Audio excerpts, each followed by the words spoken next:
Hello and welcome to BYJU'S Exam Prep IAS. Let's get started and look into the first article.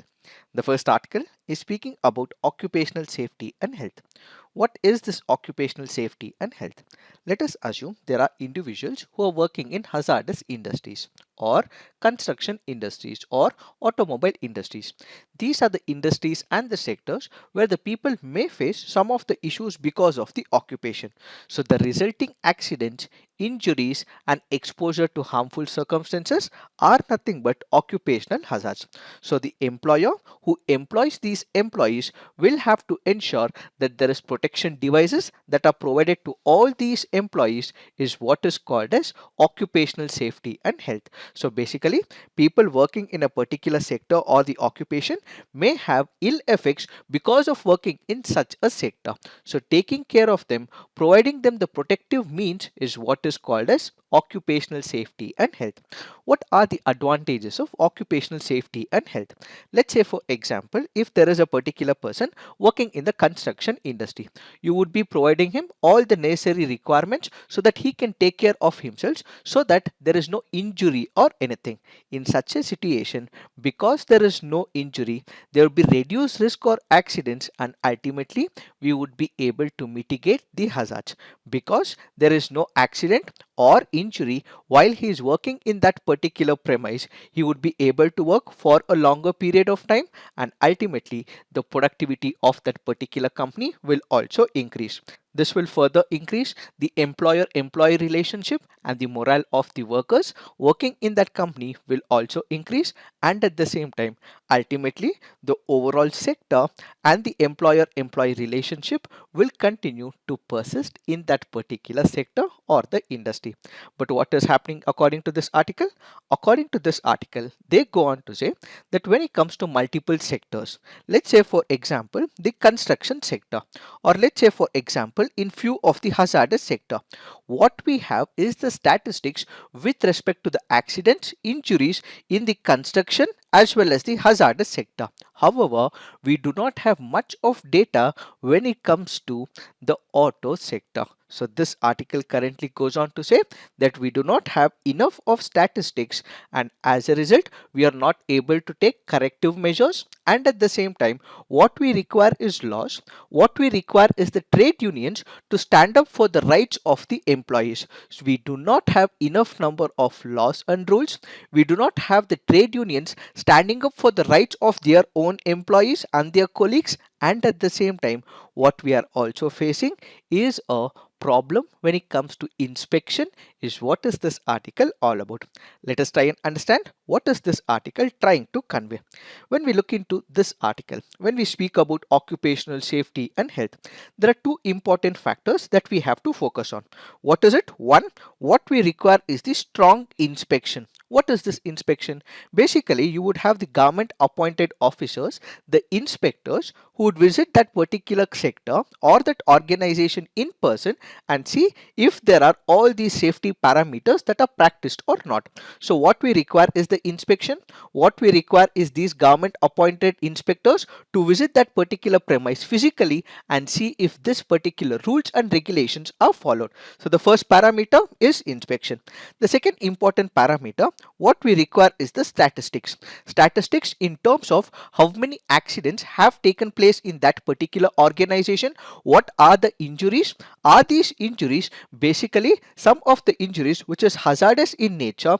Is it because of the problems that are faced by this particular company? Are they complying by the rules and regulations? What is it due to? So all these statistics will have to be required so that corrective measures can be taken up by that company as well as by the government. So basically what we do not have is the database, is the numbers, the statistics, so that we can overcome this particular issue, says this article. So the major problem this article speaks about is issues with respect to the inspection and lack of statistics, and even if there are stats and numbers, they are being underreported or enough number of people are not employed to generate a database and statistics, says this article. To substantiate the numbers, the article goes on to say that statistics concerning industrial accidents are produced by the Labour Bureau. As of now, This information which is given by the Labor Bureau is focusing on the factories, mines, railways, docks and ports, but it is not concentrating on plantations, construction and the service sector. So what do we mean by it? It means that we have the Labor Bureau which collects the numbers and the statistics with respect to the injuries and accidents and other related issues in that particular sector and the organization. However, it is focusing only on few of the domains, few of the industries, but it is omitting other sectors. So the first issue the author speaks about is with respect to the statistics. He says that many industries and sectors are not being covered by the Labor Bureau.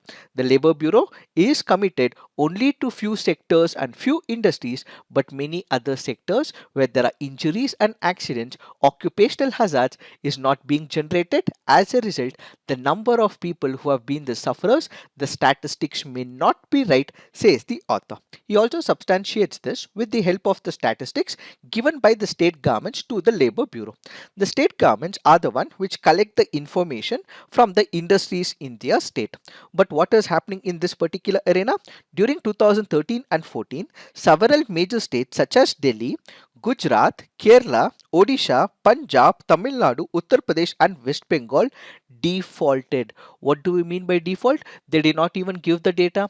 They did not even submit the data to the Labor Bureau. So how can we take the corrective measures? On one side, the state governments will have to collect this information from the industrial body and ultimately deliver it to the Labor Bureau, but they are not giving this information. They are defaulting on this very promise that they were supposed to fulfill, and ultimately the statistics may not be right, says the author. So the states are defaulting, not giving the data. Then we have something called as the fatal injuries and non-fatal injuries. Fatal injuries are one which are detrimental. Let's say for example a person loses a finger, or let's say a person loses his leg, or a person loses his hand, or he may have to take long period of leaves as well if he has to recover. So in such cases there is something called as fatal injuries.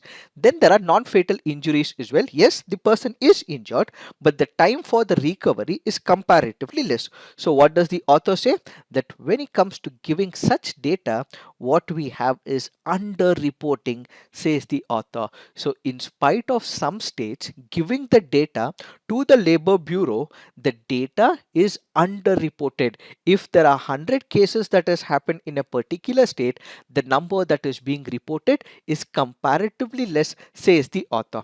So the author goes on to say that from an average of 21,370 during 2010 and 2015, it is only 5,811 during 2016 and 2019 with respect to the non-fatal injuries. So there is under-reporting that is happening, and as a result, as the author originally stated, we do not have enough statistics. There are few states which are defaulting, there are few states which are giving the numbers, but these numbers are being under-reported. Since we do not have the stats, the problem is corrective measures are not being taken, and as a result people are bound to suffer, and ultimately their family and this nation is bound to suffer because of such carelessness attitude. Now the next important pointer that we have to look at is in terms of the inspectors and the inspections. What exactly happens? What we require is the inspectors. These inspectors are the government employees. These government employees appointed by the government will have to physically go to that particular premise, see if the rule books are followed by that particular company and that organization. If there is any violation, the same will have to be reported to the government. Penal provisions will have to be enforced on them.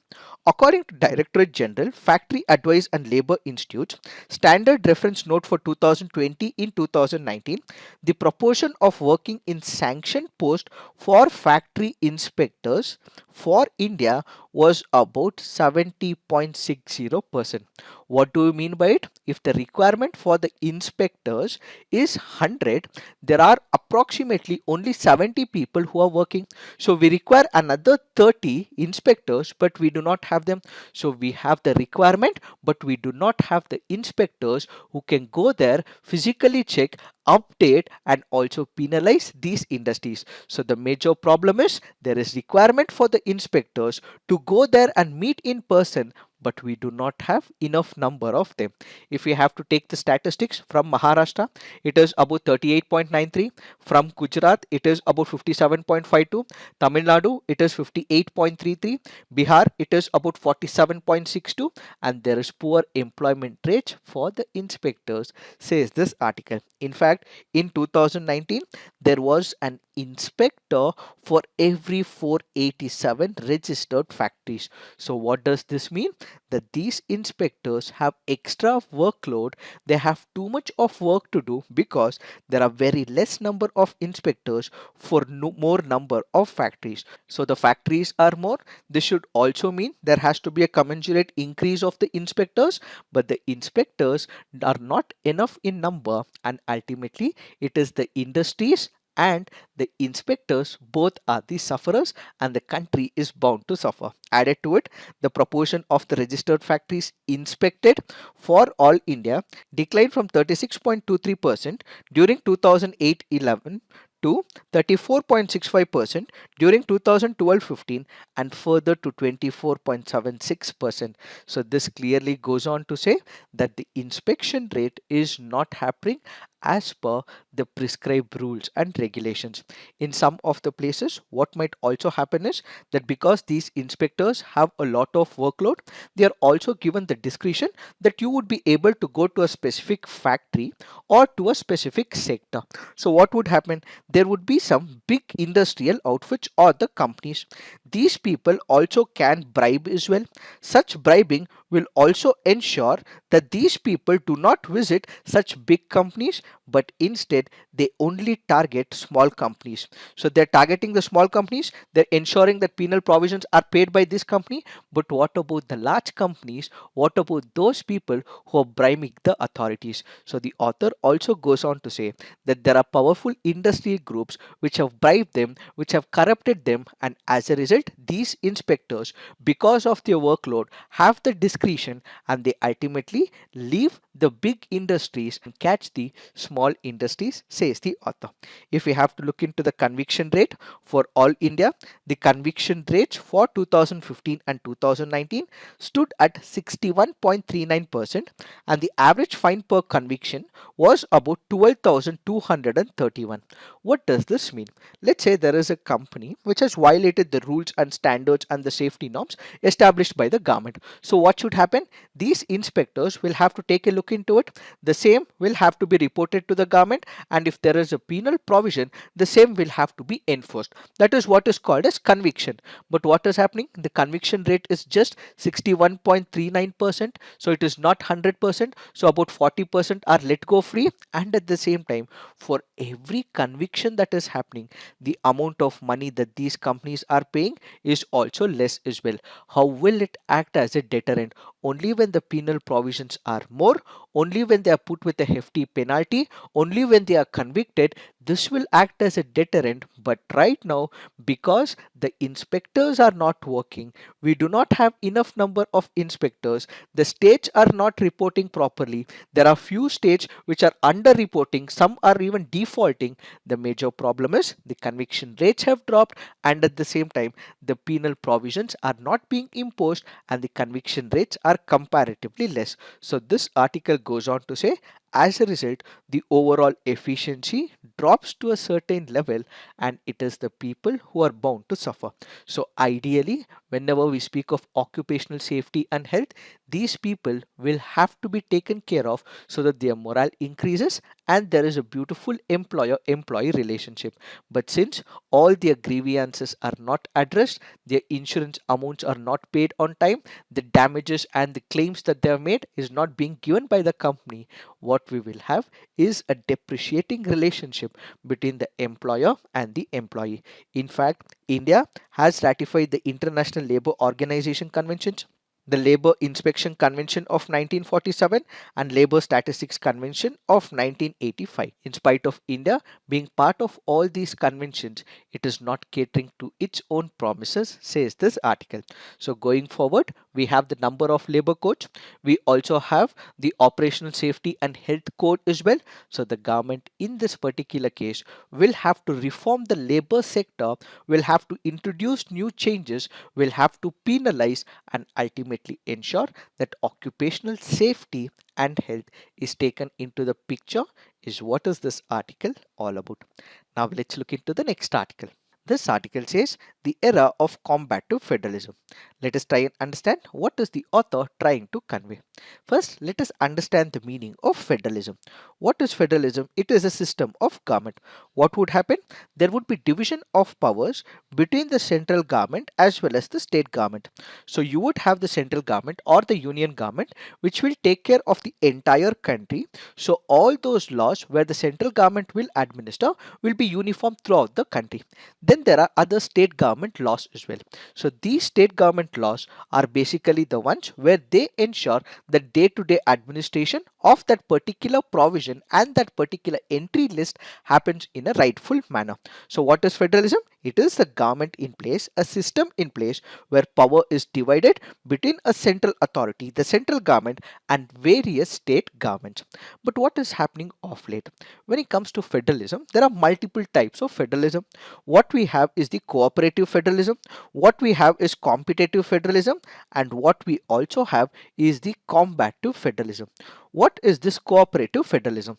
Cooperative federalism is where there is an understanding between the central government and the state government. So we have the central government which has its own area of operation. We also have the state government which also has its own area of operation. So there are few areas where there would be clash. Even if there is a clash, there is an understanding. Both would understand each other. They would not interfere, but instead they will allow each other to prosper. Why? Because the nation as a whole is what matters to the central government and the state government. Then there is something called as the competitive federalism. What is this competitive federalism? Basically, you have number of states in India. Let's say for example, when it comes to the education, or let's say for example, with respect to the health, bringing in the competitive attitude amongst the state so that they outwit each other in a competitive manner is what is called as competitive federalism. So it is the states who compete amongst themselves so that they can empower the people, so that they can bring reforms in the sector. This is what is called as competitive federalism. Then we also have what is called as combative federalism. What is this combative federalism? Ideally, what should happen? There should be cooperation between the central government and state governments.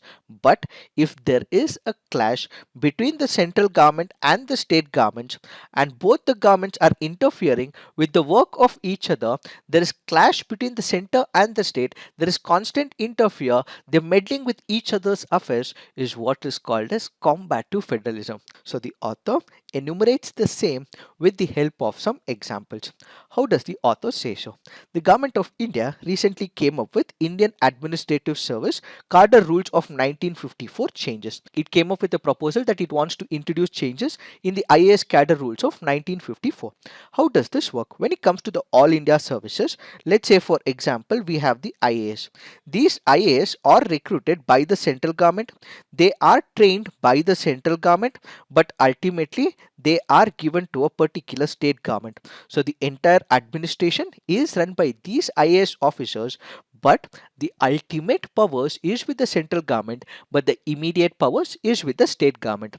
But when it comes to these IAS officers, they also have to work at the state governments. They also have to work with the central government as well. So when they go to the central government, there is a particular process called as deputation. What is happening of late? According to central government, they basically feel that there are not number of IAS officers who are wanting to come to the central government. So the deputation is not working according to what is required for the central government. Why? Because one, the states are not allowing, and two, even if the central government wants, the states are denying it. So what does the central government do? The central government says that it wants to bring a proposal where it wants to make sure that there are amendments introduced to the IAS rules of 1954. According to this proposal made by the central government, if there is a particular condition where the central government says that we require the services of the officer of this state to come and work in the center, If the central government asks for it, the state government denies. In such a case, if the central government really wants them, it need not have to take the consent of the state government. So basically, until now, you require the consent of the state governments and that officer who is going from the state to the center. But in the proposal that is made, they do not require the consent of the state government, which means the federalistic principles are being opposed, says this article. So basically, we have number of states like Tamil Nadu, Kerala, West Bengal, Jharkhand, Rajasthan, Chhattisgarh, and Telangana who objected to this particular amendment. So if there is a difference between the opinion of whether the officer should go from the state to the center's decision will have to be accepted by the states within a specified period of time, which the states feel is against the federalistic principles. This is how there is combative federalism, says the author. The second important parameter he brings into picture is the president rule. The whole idea of combative federalism came when Uttarakhand Chief Minister Harish Rawat, immediately after his government was dismissed under Article 356. There are issues and clashes between the state governments and the central government, but the central government may also use the tool of president rule as well. And that rule of president rule will obviously mean it is the central government taking over the functioning of the state government. This can also be used as a tool, and this may create friction between the central government as well as the state government, and that was witnessed in Uttarakhand, says the author. The third parameter he takes into picture is the governor issue. We have been discussing quite a lot about the governor's issue. We did discuss about the West Bengal, we did discuss about Maharashtra, we did discuss about Kerala, and these issues have been occurring every now and then. The author also takes into picture the number of issues that has been reported in the past. Let's say for example in Arunachal Pradesh. What happened in Arunachal Pradesh? In Arunachal Pradesh, the governor of Arunachal Pradesh decided to advance the assembly elections. Did he have the power? No, he does not have the power. It is where you had the Supreme Court of India which had to intervene and said that the powers that are given to the governor are very limited and he has to comply by the advice and aid of the Council of Ministers. This is what happened in Arunachal Pradesh. In Goa, in Karnataka, and in Maharashtra, what had happened? Ideally, whenever a political party is being called to form a government, what should happen? The political party with largest number of members is usually called. But in Goa, in Karnataka, and in Maharashtra, there was allegations on the governor that he happened to call those political parties which did not have the numbers. That is another allegation. Then let's take the example of Rajasthan, where the governor refused to summon a session in spite of the Council of Ministers seeking for it. Then in the National Capital Territory of Delhi, there was a clash between the Lieutenant Governor and the Delhi government. So in this particular case, the Supreme Court also clarifies that only in the exceptional matters like land, police and public order, it can be referred to the president, but in other cases, the government, whatever it says, the Council of Ministers, whatever they say, the Lieutenant Governor will have to comply by it and not interfere with the daily affairs of the Delhi government. So this article goes on to say that the governor as an institution has also become a friction point between the central government as well as the state government. Then the central government is also making use of the central investigating agencies. Let's take the example of Central Bureau of Investigation. Let's take the suicide case with respect to Sushant Singh Rajput. It was also alleged that it was not a suicide but instead a murder. Ideally, when it is a suicide or a murder, who will take charge of this particular case? It is the state police. Likewise, we have the Maharashtra police who started investigating this particular case. However, there were also cases that were also filed in Bihar as well, and this particular case ultimately is being given to Central Bureau of Investigation. So on one side there is state police which is investigating the case, on the other side the CBI also starts investigating. Ultimately there was a clash, the Supreme Court had to come in and this case was transferred to the Central Bureau of Investigation. The national investigation agencies are also being used by the central government. Then we also have enforcement directorate as well. So we have the central government using these national investigating agencies, and this is also acting as a friction point between the state and the center, is another argument made by the author. In fact, the author also says there have been issues with respect to the Foreign Contribution Regulation Act, and he takes into picture the example of Kerala. The state government of Kerala had received foreign contributions. This was from the country of UAE. So according to the central government, it goes on to say that because UAE happened to give money for the housing project in Kerala, it might have violated the Foreign Contribution Regulation Act, says this article. So this happened to be another friction point, a controversy surrounding the center-state relationship where number of central investigating agencies have been used. So this article goes on to say that what we require is collaborative federalism and not combative federalism. So this idea of collaborative federalism was explained in Government of NCT of Delhi versus the Union of India, where the Supreme Court clearly said that the perspectives and the directives by both the central government and the state governments might be different, but ultimately what we require is coordination, sorting out these issues amicably, addressing the common problems so that there is solution to that existing problem, and what we require is sincere cooperation, said the Supreme Court of India with respect to the collaborative federalism.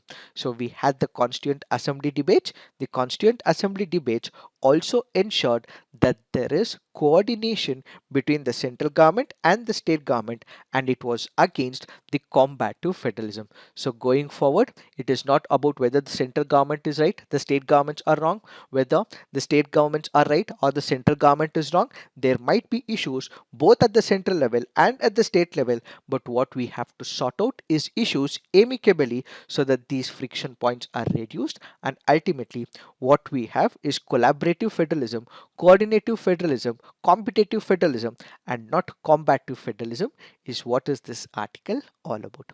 Now let's look into the next article. This article here is speaking about India's semiconductor dream.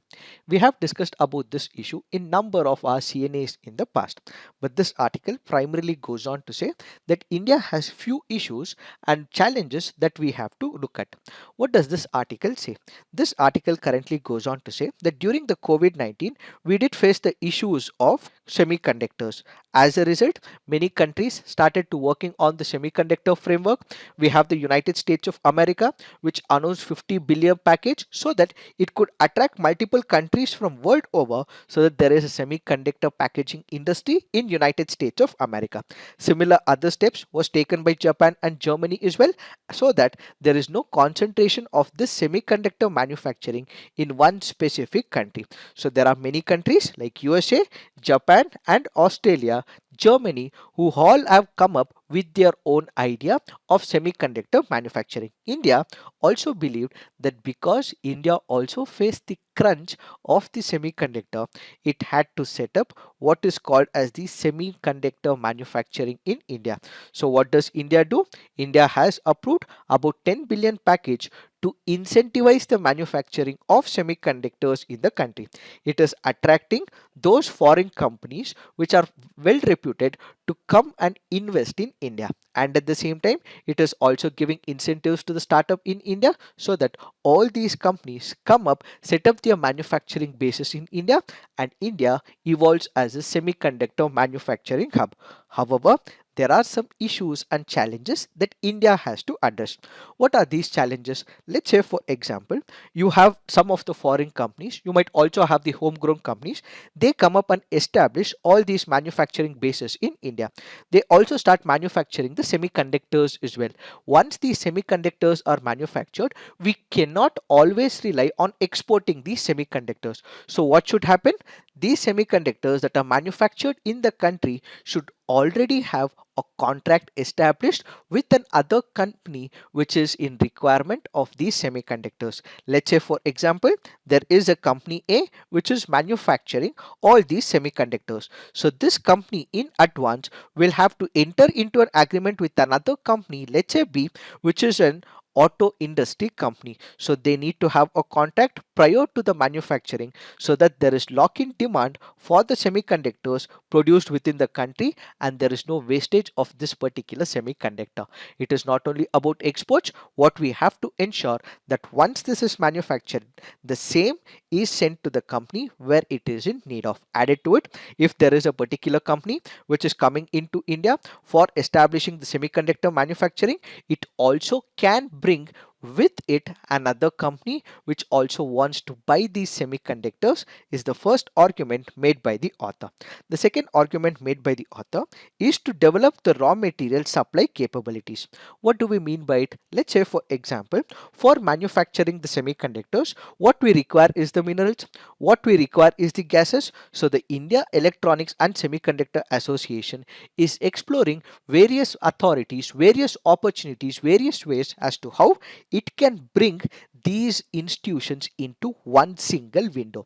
So basically, there are institutions which manufacture gases, there are some institutions which also manufacture and bring in the minerals. So these institutions will have to be bought on a common platform, so there is constant supply of these minerals to the industries engaged in the semiconductor manufacturing. So what would happen? There'll be the mines industry, there'll be material supply, there will be gas, all coordinated so that the expansion of the semiconductor manufacturing happening. So the need of the hour is to develop raw material supply capabilities in India, which is the second pointer that India has to focus on.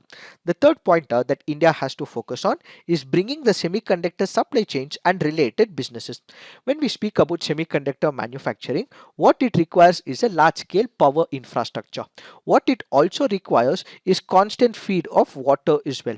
What it also requires is power, so these companies are provided with energy. So these infrastructure supplies will have to be provided to such a company. So basically, an environment will have to be created so that all these related businesses are present in a particular region, and these semiconductor manufacturing companies need not have to go in search of such businesses. So when a semiconductor company is being established, everything will have to be provided to them so that they can go ahead with the production. The most important factor being the ultra pure water and the constant supply of power to such semiconductor manufacturing companies. Finally, yes, we are incentivizing the global companies, international companies to come and establish their bases in India. They are investing a lot of money into India.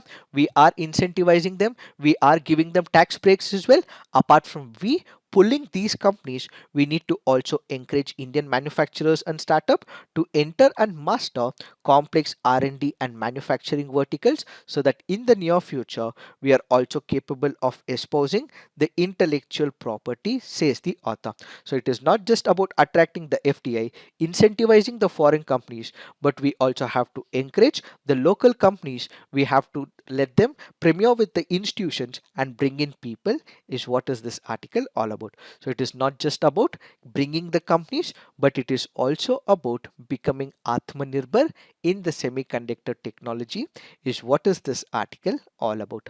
Now let's look into the next article. This article says, for something, it is speaking about the Quad. We have discussed about the Quad in the last 1 week. So this article currently goes on to say that there are few areas where Quad have come together. They have discussed multiple issues and have a positive agenda when it comes to the overall issues. Let's say, for example, we are speaking about the Indo-Pacific region. They speak about the free and open Indo-Pacific region, or it is about the supply of the vaccines, or it is about technology governance, or it is about disaster relief operations, or it is about the fighting the menace of terrorism. These countries, Australia, Japan, India and United States of America, have all a common framework when it comes to these important principles. So in this particular backdrop, the author also goes on to say that it is not only about these understanding points where they are all having a common thought and a perception, but there are also challenges and differences as well. What are these differences? Let's say, for example, we speak about Myanmar. What is happening? Yes, India does support Myanmar transitioning itself from a military junta to democracy. But at the same time, there are countries like Australia and United States of America which is wanting to impose sanctions, but India is completely against imposing sanctions on Myanmar, where we have a different thought process, says the author. Added to this, when we are speaking about Ukraine as well, there are countries like United States of America which are completely against Russia, but India has not taken a stance against Russia. And at the same time, there are countries like US, Japan and Australia who have advised their citizens to come back from Ukraine, but India has not advised such things, says the author. So there are differences, there are also understandings where both are on the common platform. So we have to wait and watch what could happen with respect to these differences in the quad is what is this article all about. Now let's look into the mains practice questions.